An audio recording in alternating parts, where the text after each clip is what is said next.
Assalamualaikum warahmatullahi wabarakatuh. Bismillahirrahmanirrahim. Alhamdulillahirabbil alamin wassalatu wassalamu ala asyrofil anbiya'i wal mursalin sayyidina wa maulana Muhammadin sallallahu alaihi wasallam wa ala alihi wa ashabihi ajmain amma ba'dah.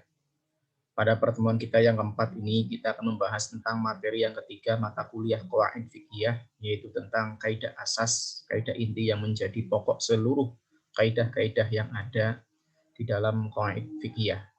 Tentunya perlu kita ketahui bahwa kaidah fikih atau qawaid fikih adalah merupakan kalimat yang umum yang kemudian mencakup berbagai macam bagian-bagiannya yang sama di dalam masalah-masalah fikih. Sehingga dengan adanya kaidah ini, maka permasalahan-permasalahan fikih bisa disampaikan dengan baik dan bisa dicarikan solusi dengan baik dengan menggunakan kaidah umum tersebut. Atau dengan kata lain bahwasanya qawaid fikih adalah kata-kata mutiara atau jawami'ul kalim, kalimat-kalimat yang bisa mengumpulkan seluruh makna yang sesuai dengan kaidah tersebut. Di dalam kaidah asas ini ada beberapa hal yang disampaikan bahwasanya di dalam kaidah fikih yang namanya sebuah kaidah itu ada sesuatu yang menjadi pokok dasar, yang menjadi muara dari seluruh kaidah-kaidah yang ada. Nah, di dalam kaidah-kaidah fikih ini, karena memang begitu banyaknya kaidah, karena memang permasalahan fikih yang begitu luasnya, maka kemudian ulama usul fikih meringkas bahwa semua kaidah-kaidah yang ada itu tergabung hanya dalam dua kaidah saja, yaitu darul mafasid dan jalbul masolih. Dalam artian bahwasanya sisi syariat adalah sisi di mana satu sisi menolak kerusakan dan sisi yang lain adalah menarik kemaslahatan. Dua hal inilah yang menjadi sisi syariat. Ketika kita akan mengatakan atau melakukan sesuatu atas nama agama, maka dua sisi ini harus ada ketika kita mengatasnamakan agama, yaitu satu sisi menarik kemaslahatan dari apa yang kita lakukan, apa yang kita katakan, dan sisi yang lain adalah menolak bahaya dari apa yang kita katakan dan apa yang kita lakukan. Itu adalah muara dari seluruh kaidah-kaidah fikih, bahwasanya ada kaidah itu yang mengarahkan kepada menarik kemaslahatan sekaligus juga menolak kemafsadatan atau juga kerusakan. Kita tahu bahwasanya kemaslahatan dalam hukum Islam itu harus ada syarat-syarat yang terpenuhi. Yang pertama syaratnya, maslahat itu harus sesuai dengan maqasidus syariah, dengan tujuan-tujuan yang disampaikan oleh syariat. Kemudian juga kemaslahatan itu harus sesuai dengan semangat ajaran.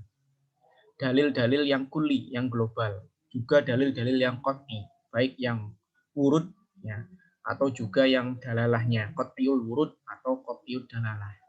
Disinilah kemudian syarat yang pertama. Kemudian syarat yang kedua, kemaslahatan itu harus bisa diyakinkan, harus meyakinkan, harus cermat, harus akurat, dan tidak meragukan sama sekali bahwa itu adalah merupakan kemaslahatan. Ya, jadi harus yakin, harus akurat bahwa itu memang betul-betul mendatangkan kemanfaatan, mendatangkan kemaslahatan, sekaligus juga menghindarkan kemafsadatan. Yang ketiga, kemaslahatan harus membawa kemudahan. Ya, sehingga kemaslahatan itu dapat dilaksanakan dengan baik dan bukan mendatangkan kesulitan di luar batas. Itu syarat yang ketiga. Syarat yang keempat adalah kemaslahatan itu memberi manfaat kepada sebagian besar masyarakat, bukan sebagian kecil. Jadi ketika kita mengukur indikator kemaslahatan itu, tentunya adalah sebagian besar masyarakat itu menikmati atau mengalami sesuatu yang menjadi manfaat baginya di dalam kehidupannya, dan ini menjadi sebuah patokan ya, bahwa kalau sudah sebagian besar masyarakat itu menikmati kemanfaatan itu, maka apa yang dialami itu, kemanfaatan itu adalah merupakan sesuatu yang maslahat, bukan sebagian kecil. Ya, kalau misalkan masyarakat itu di situ ada 500 orang, maka setidaknya misalkan ada 450 yang kemudian mendapatkan kemanfaatan, mendapatkan kemaslahatan dari apa yang dilakukan. Sehingga sebagian kecilnya hanya 50. Nah, dari 450 inilah kemudian dikatakan bahwa kemaslahatan itu bisa dijadikan sebagai indikator bahwa itu adalah kemaslahatan. Kemudian kemaslahatan itu ada wasilah. Wasilah itu ada media. Media ini adalah alat perantara yang kemudian menuju pada kemaslahatan. Sebagaimana kemaslahatan itu merupakan tujuan yang harus diperoleh dari sisi ajaran Islam, maka sesuatu yang menjadi perantara, yang menjadi media terwujudnya kemaslahatan adalah merupakan sesuatu yang juga harus diusahakan sebagaimana kemaslahatan itu sendiri. Ya, karena kemaslahatan itu tidak mungkin kemudian dia berdiri sendiri. Pasti akan ada media atau wasilah atau perantara yang dari perantara itulah kemudian mencapai pada posisi kemaslahatan itu. Nah, upaya-upaya yang dilakukan itu tidak hanya maslahatnya saja, tetapi juga upaya untuk kemudian menjadikan wasilah itu sebagai dasar dalam mencapai kemaslahatan. Wasilah ada yang menuju pada maksud yang dituju, dan ada pula yang wasilah itu menuju pada wasilah lain. Ya. Misalkan seperti wasilah yang menuju pada maksud, misalkan mengetahui sifat-sifat Allah, mengetahui hukum-hukum Allah. Ini berarti wasilah yang langsung pada sesuatu yang tertuju. Ya. Ada juga wasilah yang menuju pada wasilah lain, misalkan menuntut ilmu itu agar mengetahui sifat-sifat Allah dan hukum-hukum Allah. Nah, taat kepada Allah adalah wasilah untuk mencapai keridhaan Allah. Amar ma'ruf menjadi wasilah untuk menuju ma'ruf. Dan inilah kemudian yang namanya wasilah. Sehingga kemaslahatan itu tidak lepas dari yang namanya wasilah. Kemaslahatan itu tidak lepas dari yang namanya perantara. Ya, dan perantara itu akan menjadi sesuatu yang wajib. Kayak misalkan sholat. Kita akan mendapatkan kemaslahatan sholat itu kalau kita melalui perantara terlebih dahulu. Apa? Wudhu misalkan. Nah, wudhunya ini adalah sesuatu yang harus diupayakan agar kemudian kemaslahatan sholat itu terwujud. Ya, agar maksud yang dituju dari syariat untuk melakukan ibadah sholat itu menjadi terwujud dengan adanya perantara itu, yaitu wudhu. Nah, disinilah kemudian wasilah kemaslahatan. Ada juga sebaliknya, wasilah kemaslahatan menjadi suatu perantara adanya alat atau media yang menuju pada kemaslahatan, dan itu juga harus diusahakan untuk dihindari. Ya.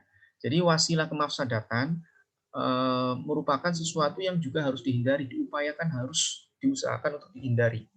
Jangan sampai kemudian wasilah itu dilakukan yang mengakibatkan akan menuju pada kemafsadatan.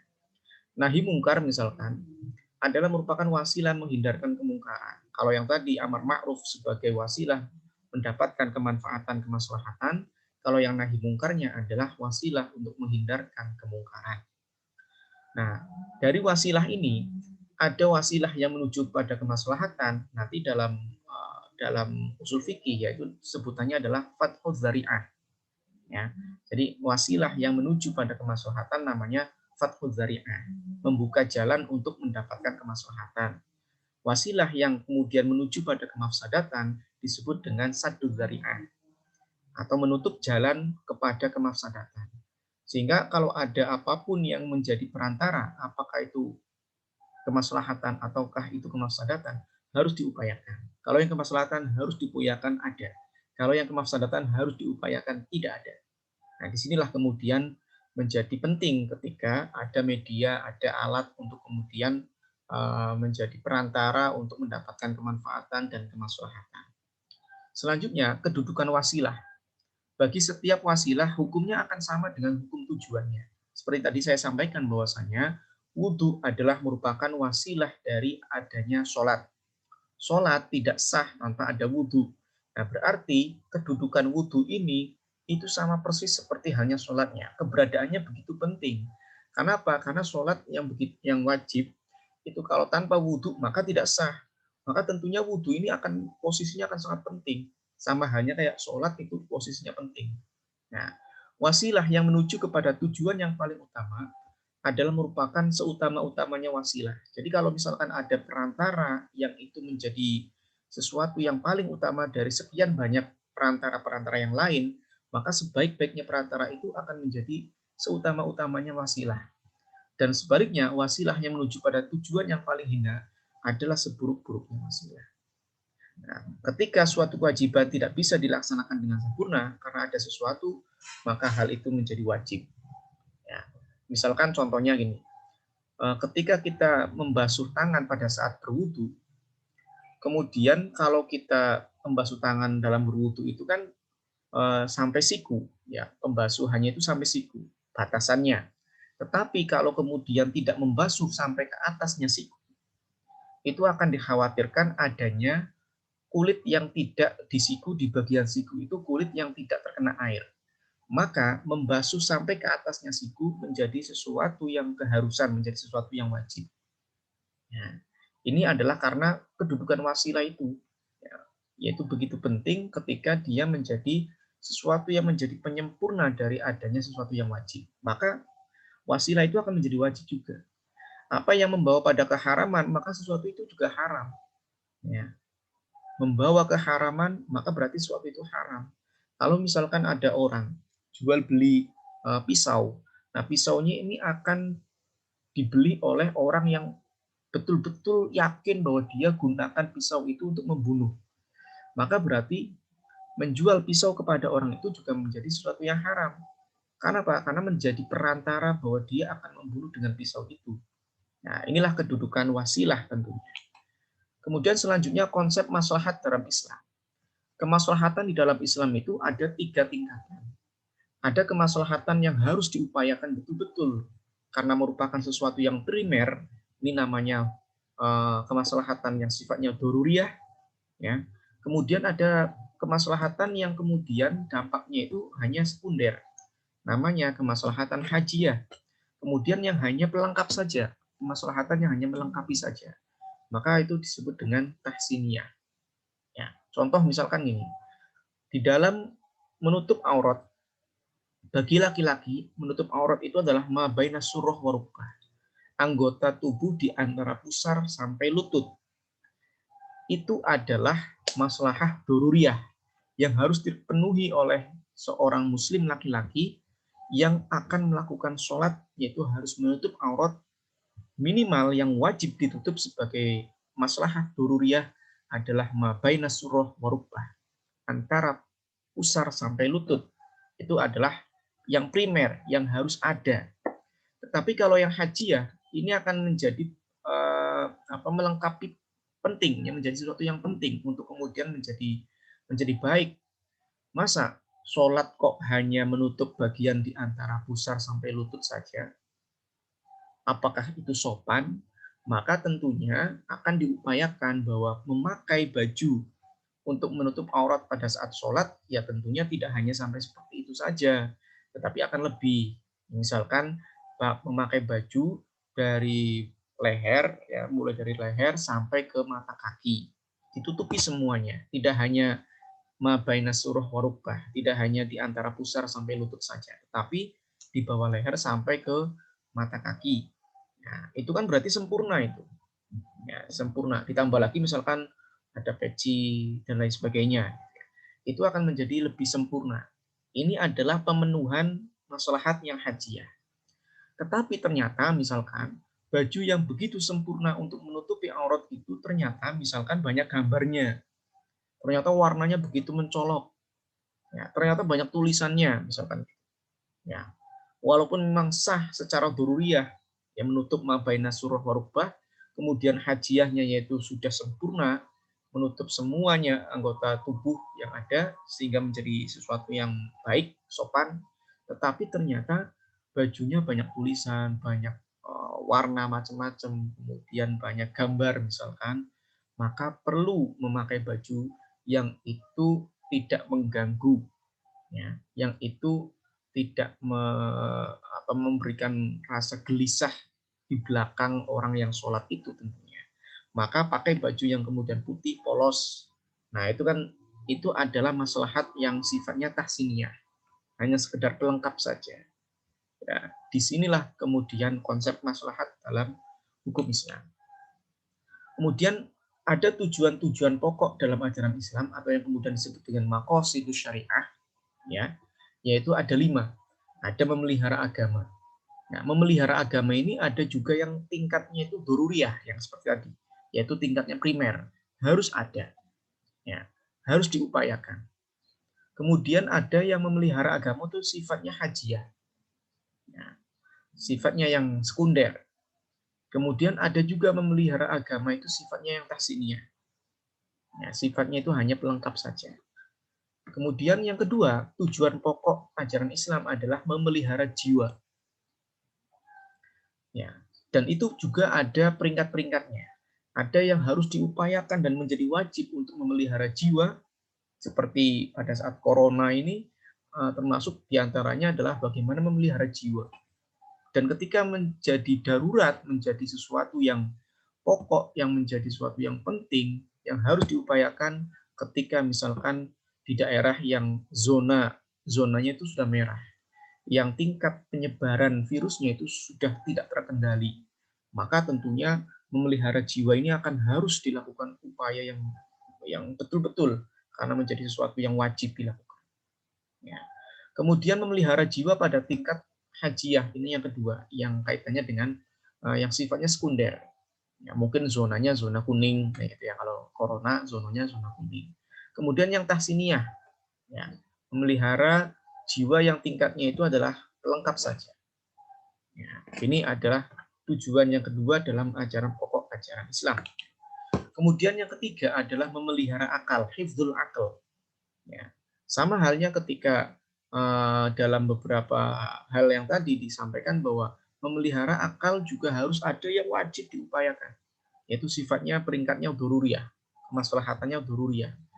Ya, misalkan haram minum minuman keras itu adalah merupakan upaya untuk memelihara akal. Dan sifatnya itu dzururiyah, sifatnya itu adalah sesuatu yang wajib dan harus diupayakan. Ada juga yang memelihara akal pada tingkat peringkatnya itu hajiyah, hanya sekunder saja. Ada juga yang kemudian yang ketiga, yang peringkatnya hanya tahsiniyah, yang pelengkap saja. Yang jelas bahwa memelihara akal adalah merupakan upaya bagaimana kemudian ajaran-ajaran Islam itu harus ada. Ya. Jadi pokok ajaran Islam itu harus ada sisi memelihara akal. Dan ada tingkatannya, ada yang tingkatan yang harus dilakukan, diupayakan, yaitu sifatnya dzururiyah, ada yang sifatnya hajiyah sebagai sesuatu yang penting, tetapi tidak menjadi pokok, dan ada yang ketiga itu hanya pelengkap saja. Kemudian yang keempat adalah memelihara keturunan, hifdzun nasl. Ya, di sini juga sama, memelihara keturunan ini juga ada tingkat peringkatnya, yaitu peringkat ada yang dzururiyah yang harus dilakukan, yaitu disyariatkannya menikah, dilarangnya berzina. Ini adalah tingkatan dzururiyah, tingkatan yang harus dilakukan. Ya.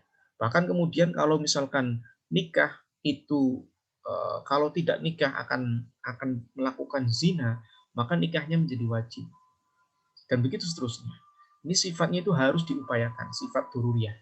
Kemudian ada yang kemudian memelihara keturunan sifatnya hajiyah. Sifatnya itu yang hanya sekunder saja. Memelihara keturunan juga ada yang sifatnya tahsiniyah, yang itu hanya sebagai pelengkap saja. Kayak misalkan ada walimah, ya di dalam pernikahan ada berbagai macam acara-acara. Itu kan hanya pelengkap saja kaitannya dengan pernikahan. Yang intinya adalah akad nikahnya itu. Nah, intinya sebagai dururiyahnya itu untuk kemudian menghalalkan pasangannya, bukan kemudian dengan tidak adanya akad tentunya ini akan menjadi zina tentunya. Nah, yang intinya adalah yang paling pokok yang harus diupayakan adalah akadnya. Urusan kemudian ada kaitannya dengan walimah dan lain sebagainya itu kan pelengkap. Kemudian ada yang kelima adalah memelihara harta, hifdzul mal. Ya. Memelihara harta juga menjadi pokok ajaran dalam Islam. Ya, harus ada, yaitu upaya untuk memelihara harta. Dan kemaslahatannya ada peringkat dzururiyah, yang itu harus diupayakan, diadakan, harus diupayakan untuk kemudian dilakukan untuk memelihara harta itu. Misalkan adanya boleh jual beli, dilarang riba, dilarang mencuri, dan lain sebagainya. Nah, itu adalah merupakan sesuatu yang penting, sesuatu yang dzururiyah. Kemudian ada memelihara harta dalam peringkat hajiyah yang sifatnya sekunder saja, dan ada yang tiga adalah tahsiniyah yang sifatnya itu hanya pelengkap saja. 5 dasar pokok ini adalah merupakan maqasidus syariah. Tujuan-tujuan disyariatkan itu tidak lain adalah memenuhi 5 aturan dasar ini. Ya, itu adalah merupakan kemaslahatan yang kemudian didapatkan di dalam ajaran-ajaran agama. Memelihara 5 hal ini, yaitu maqasid syariah, tujuan-tujuan syariah. Nah, kalau kita gambarkan, jadi maqasid syariah itu dua. Ada jalbul masolih, menarik kemaslahatan, dan ada darul mafasid, menolak bahaya, menolak mafsadat. Jadi tujuan syariat itu dua ini. Nah, dari tujuan syariat dua ini, jalbul masolih dan darul mafasid, ada peringkat-peringkatnya. Ada peringkat dururiyah, ada peringkat yang hajiyah, ada peringkat yang tahsiniyah. Nah, dari itu semua, kemudian harus mencapai pada tujuan-tujuan untuk memelihara lima hal, yaitu memelihara agama, memelihara jiwa, memelihara akal, memelihara keturunan, dan juga memelihara harta. Hifdzuddin, hifdzul nafas, hifdzul akal, hifdzul nasal, dan juga hifdzul mal. Ini gambaran total, gambaran universalnya ya, bahwa yang namanya Islam itu ada ajarannya harus maqasid syariat, ada tujuan-tujuan disyariatkannya ajaran itu dalam Islam.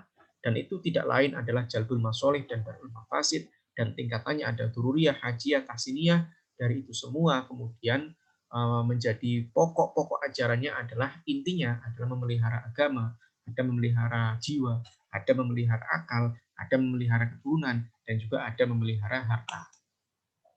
Kemudian kaitannya dengan elat hukum.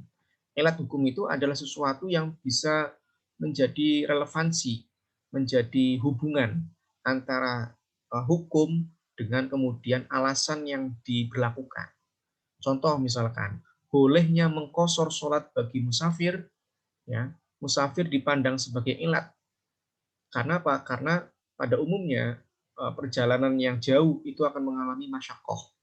Ya, musafir inilah menjadi elat hukum sehingga ditetapkan bahwa boleh untuk mengkosor sholat. Itu namanya elat hukum. Nanti penjelasan elat hukum bisa dikembangkan kembali di mata kuliah usul fikih ya.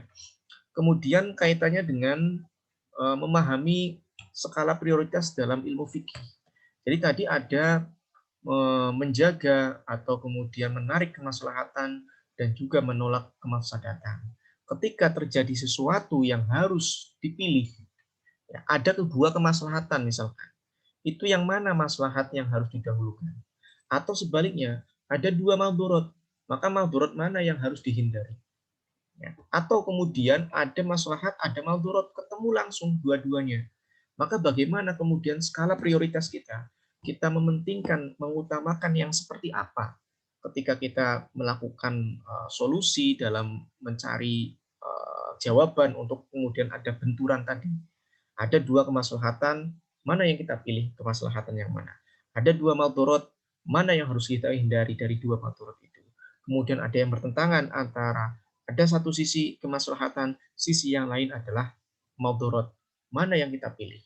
Nah, disinilah kemudian harus dipahami bahwa ada skala prioritas dalam ilmu fikih. Ya, dimulai dari misalkan peringkat wajib tentunya. Ada wajib, ya, ada haram, ada qot'i, ada zonni, ada roji, ada marju. Tentunya ini sudah dipahami ya bahwa wajib itu adalah prioritas utama. Sehingga kalau misalkan ada sesuatu yang kemudian sunnah, ya antara wajib dan sunnah ya jelas memilih yang wajib. Nah itu, memilih yang wajib. Disinilah kemudian prioritas kita. Nah, contoh misalkan, sholat itu wajib berdiri. Ya. Sementara tasyahud awal itu adalah sunnah, sunnah abad. Ya. Tasyahud awal, bukan tasyahud akhir ya. Kalau tasyahud akhir rukun. Kalau tasyahud awal itu adalah sunnah, ya, sunnah abad. Nah, ketika misalkan ada orang sholat di rokaat yang kedua yang mestinya dia melakukan sunnah untuk tasyahud awal, dia sudah berdiri. Ya. Ketika berdiri di rokaat yang ketiga, dia ingat bahwa dia mestinya melakukan tasyahud awal sebagai perbuatan sunnah. Dia kemudian setelah berdiri kemudian turun lagi. Ini berarti ada peringkat yang tinggi yaitu wajibnya berdiri dikalahkan oleh tingkat yang sunnah. Dan itu salah. Nah, kenapa? Ada skala prioritas bahwa kalau kita sudah berdiri tegak, ya sudah jangan turun lagi. Kenapa? Karena yang turun itu adalah perbuatan yang sunnah di dalam sholat, yaitu tasyahud awal. Dan kita harus prioritaskan, oh yang sekarang kita sedang melakukan yang wajib, ya sudah yang sunnah tinggalkan. Ya, kalau misalkan kita wudhu, langsung membasuh wajah, kita lupa kalau kemudian berkumur-kumur misalkan atau istinsyak, ya Kita lupa, aduh saya belum berkumur-kumur ini, gimana ini wudunya? Balik lagi kumur-kumur, tidak perlu. Kenapa? Karena kita prioritaskan yang wajib dulu, ya, yang wajib. Nah itu. Jadi rukun Islam yang 5 itu misalkan semuanya merupakan kewajiban. Akan tetapi masing-masing itu memiliki bobot yang berbeda. Meninggalkan kewajiban untuk bertauhid kepada Allah tentu tidak sama dengan meninggalkan perintah untuk sholat. Ya, meninggalkan perintah sholat juga tidak sama dengan meninggalkan perintah untuk puasa, haji, zakat, dan lain sebagainya. Nah, sunnah-sunnah itu memiliki peringkat juga. Ada sunnah muakkad, ya, seperti misalkan berjamaah, azan, iqamah. Ada yang sifatnya itu sunnah itu mustahab, seperti puasa Senin dan Kamis. Sampai pada sunnah yang sifatnya itu hanya keutamaan saja. Seperti misalkan mengikuti tata cara Nabi dalam makan, minum, berpakaian. Itu adalah sunnah yang hanya bersifat keutamaan saja. Nah, tidak sampai kemudian mustahab, tidak sampai kemudian sunnah muakkad. Nah, disinilah kemudian harus perlu ketahui mana yang kita lakukan itu dan kemudian kalau ada dua, ada tiga, mana yang harus kita dahulukan. Itu memahami skala prioritas di dalam ajaran Islam. Larangan juga bertingkat. Ada haram, ada makruh. Haram sendiri juga bertingkat lagi. Ada haram lidzati, ada haram li ghairi. Ya. Haram yang contoh haram yang lidzati adalah zina. Itu adalah haram lidzati. Kemudian kalau haram yang sifatnya li ghairi itu seperti misalkan jual beli pada saat azan Jumat. Itu namanya haram li ghairi. Ya, jual beli pada saat azan Jumat. Jual belinya boleh, tetapi dia jual beli pada saat azan Jumat. Maka tidak boleh. Nah, disinilah haram li ghairi. Kemudian peringkat yang terjadi dalam perintah tergantung juga pada tingkat manfaat yang terkandung dalam di dalamnya. Jadi kalau misalkan manfaat itu semakin banyak, maka perintah itu akan semakin tinggi. Ya, tingkat perintahnya itu akan semakin tinggi. Tetapi kalau misalkan tingkat kemanfaatan, kemaslahatan yang ada itu tengah-tengah, ya tentunya sifat peringkatnya pun juga tengah-tengah. Atau rendahnya juga perintahnya juga rendah. Nah, disinilah harus dipahami. Begitu pula dengan tingkat kemadorotan. Kalau kemadorotan atau kerusakan yang terjadi itu begitu besar, maka tingkat keharamannya pun juga besar, tingkat larangannya pun juga besar. Ketika kemadorotan atau kerusakan itu tengah-tengah, ya tentunya larangan pun juga tengah-tengah. Nah, begitu juga sama yang ringan, juga larangannya pun ringan. Nah, disinilah kemudian ada skala-skala prioritas dari berbagai peringkat tadi. Kita dahulukan yang mana, kita hindari dulu yang mana, kita lakukan dulu yang mana, itu harus dipahami di dalam mencapai ajaran Islam dengan penuh pertimbangan-pertimbangan itu. Ya, ada peringkat-peringkat. Kemudian selanjutnya kaitannya dengan faktor penentu skala prioritas. Faktor pertama adalah faktor dalil syar'i. Ya, faktor dalil syar'i tentunya. Karena ketika hadis atau Al-Qur'an kemudian mengatakan sesuatu itu penting, maka tentunya ini akan penting. Ya, akan penting. Contohnya misalkan di dalam hadis sholat berjamaah lebih utama 27 derajat daripada sholat sendiri. Nah, ini berarti dalil syar'i yang menunjukkan bahwa ada skala prioritas, yaitu sholat jamaah dengan bandingannya dengan sholat sendiri adalah 27 derajat. Nah, ini adalah faktor dalil syar'i sehingga muncul ada skala prioritas. Ada skala yang diutamakan, mana yang harus dahulu kita utamakan. Yang kedua, ada faktor pertimbangan kemaslahatan dan kemadharatan. Ya, baik berdasarkan fakta kasat mata maupun sesuai dengan asumsi atau prediksi kategori ghalabatudz-dzon. Jadi kalau pertimbangan kemaslahatan ini kayaknya ini berapa persen? Nah, prosentase itulah menjadi pertimbangan. Kalau kemaslahatan itu kira-kira mencapai sampai 80% dari apa yang dilakukan, kemaslahatannya sampai 80%, maka tentunya dipertimbangkan daripada kemaslahatan yang hanya 60%, misalkan. Atau sebaliknya, yang larangan, yang pertimbangan maldorot, ya, itu juga dilihat dulu kemaldorotannya itu berapa persen. Ya, persennya itu, nah disitulah kemudian pertimbangan-pertimbangan itu menjadi skala prioritas, munculnya skala prioritas. Yang ketiga adalah faktor situasi dan kondisi. Di mana faktor ini sendiri pada suatu saat akan sangat menentukan, akan sangat ditentukan dan dipengaruhi oleh banyak faktor lain. Misalkan faktor perubahan, pergantian zaman, faktor perbedaan tempat, faktor peralihan era, tahapan, dan begitu seterusnya. Nah, kondisi yang seperti ini, ya dalam kondisi pandemi COVID-19 ini, faktor situasi dan kondisi inilah yang kemudian menentukan adalah skala prioritas untuk menyelamatkan nyawa terlebih dahulu daripada kemudian melakukan sesuatu yang sunnah. Misalkan sholat berjamaah di masjid, jangan dululah. Hindari dulu berkerumun, walaupun itu sholat jamaah merupakan sesuatu yang auliat, sesuatu yang skala prioritas dibandingkan sholat sendiri. Tetapi dalam kondisi tertentu, bahwa sholat berjamaah tinggalkan dulu saja. Kenapa? Karena faktor kondisi ketika orang akan berjamaah bisa jadi dari sekian banyak jamaah yang ada itu mungkin ada 1-2 orang yang kemudian positif mungkin atau sakit dan sebagainya akhirnya bisa tertular. Disinilah kemudian pertimbangan situasi dan kondisi juga menentukan skala prioritas dalam melakukan sebuah ajaran Islam itu sendiri. Nah, kemudian faktor yang keempat adalah momentum. Ya, momentum.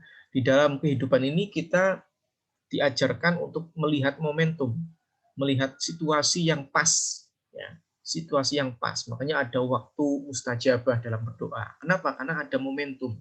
Disitulah doa untuk kemudian dilakukan. Ada kemudian sholat momentum yang tepat, yaitu qiyamul lail misalkan, dan begitu seterusnya. Kemudian yang kelima adalah faktor kemampuan, ya, faktor kelebihan, faktor potensi, faktor kompetensi. Kayak misalkan ada orang mampu berdiri sholat sunnah, mampu berdiri, dia tentunya diprioritaskan daripada kemudian sholat sunnah dengan cara duduk, ya, karena dia mampu.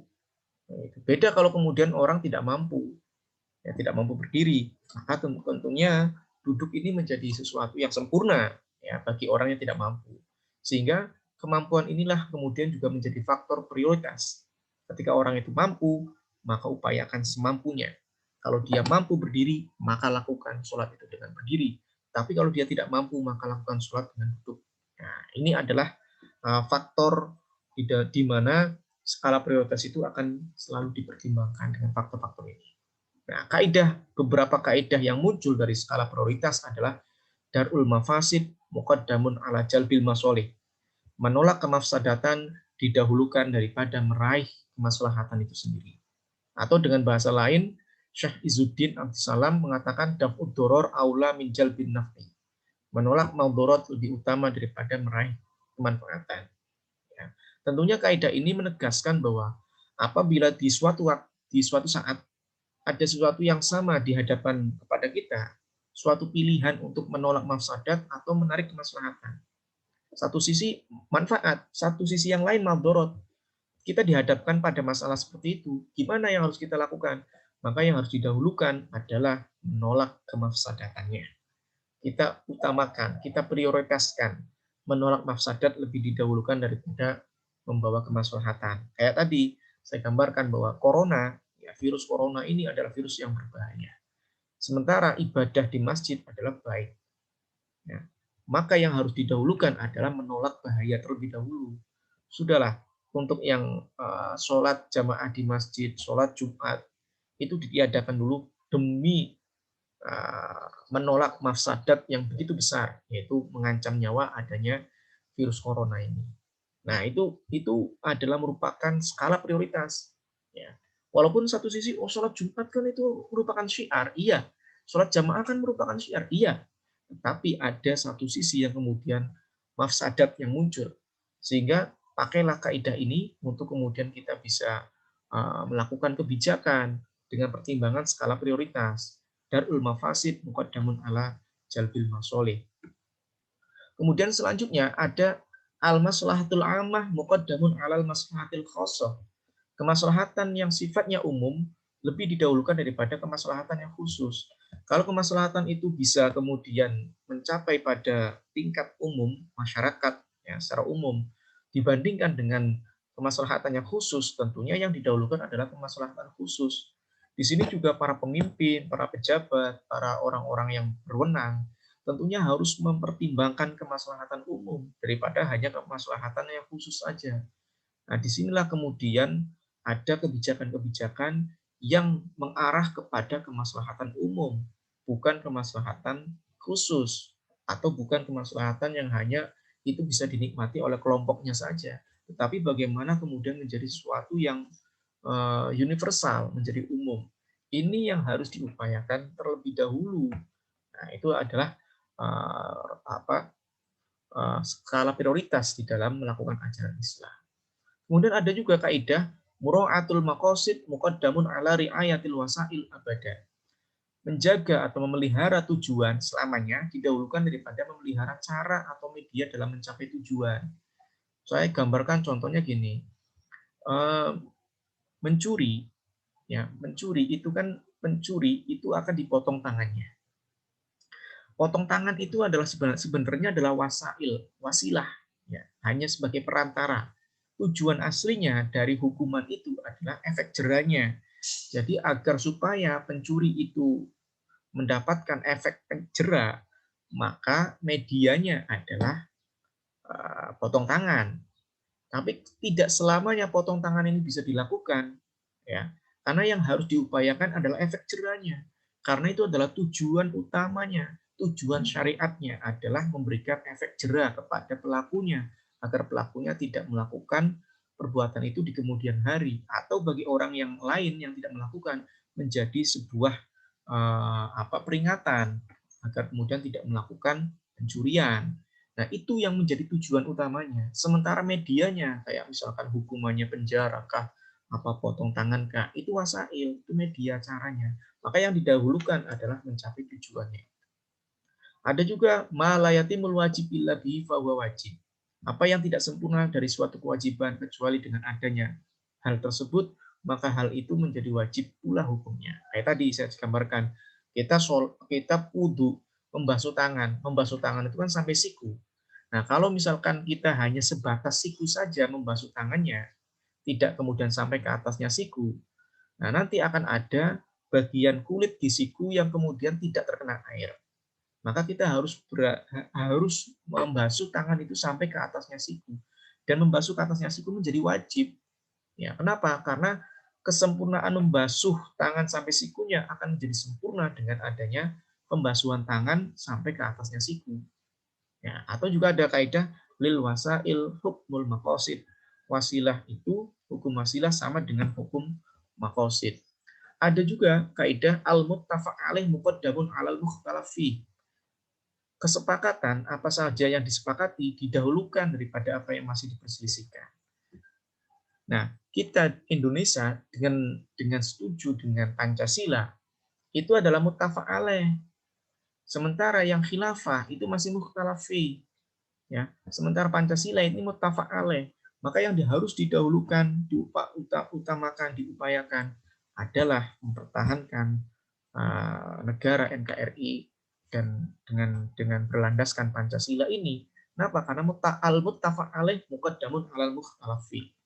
Kemudian selanjutnya, idza ta'aradul mafsadatani ru'ya azmahuma dororon birtikabi akhafihima.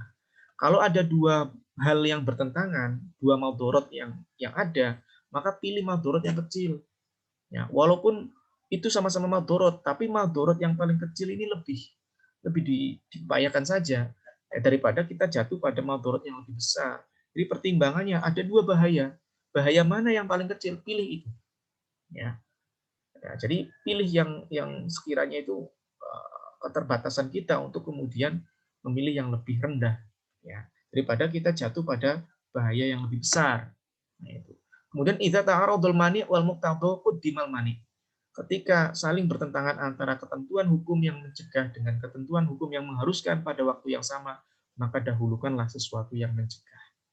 Nah, inilah yang kemudian menjadi prioritas kita, ya. Atau juga ada idza jtamal halal wal haram, ya tentunya ulia al haram. Ya, ketika halal dan haram itu muncul, maka tentunya harus dimenangkan haramnya. Ya, wal haram alal haram. Ya, haram ini harus dikalahkan dan halalnya yang harus diupayakan, diutamakan. Itu adalah berbagai macam kaidah yang tentang kaitannya dengan prioritas. Ada juga hifdzul mawjud aula min tahsilil mafqud. Ada ibu melahirkan, ya, tetapi keselamatan ini dua-duanya akan tidak selamat misalkan, harus pilih salah satu. Kalau dua-duanya dipertahankan itu tidak bisa. Maka yang harus diselamatkan adalah ibunya, meniadakan yang janin yang belum lahir, karena belum ada. Jadi dahulukan yang ada terlebih dahulu, yaitu ibu yang melahirkan lebih didahulukan untuk diselamatkan daripada bayi yang itu. Kalau memang dihadapkan pada memilih salah satu dari keduanya yang akan diselamatkan. Mana? Ibunya. Karena hifdzul maujud, menjaga sesuatu yang ada, aula min tahsilil mafqud, lebih baik daripada mengharapkan hasil yang masih belum ada. Nah, yaitu bayi yang belum lahir, yang belum ada, tidak perlu kemudian dipikirkan. Pikirkan ibu yang kemudian melahirkan tadi. Kemudian al-istidamah aqwa minal ibtida, melanjutkan hukum yang telah ada lebih kuat daripada memulai kembali. Ya, kalau sudah ada hukumnya, lanjutkan saja. Daripada kita membuat-bikin yang baru, itu lebih diutamakan. Inilah yang kemudian menjadi beberapa hal di dalam ajaran Islam, ada beberapa bagian yang perlu kita perhatikan, yaitu ada jalbul masolih dan ada darul mafasid. Kita harus melakukan sesuatu itu harus ada manfaatnya dan juga harus ada menolak bahayanya. Dari itu semua ada peringkat-peringkatnya. Sehingga dari peringkat-peringkat itu kita ada upaya untuk mengutamakan mana yang peringkatnya paling tinggi dibandingkan peringkat yang paling rendah. Mungkin itu materi yang dapat disampaikan ya. Sekian. Wassalamualaikum warahmatullahi wabarakatuh.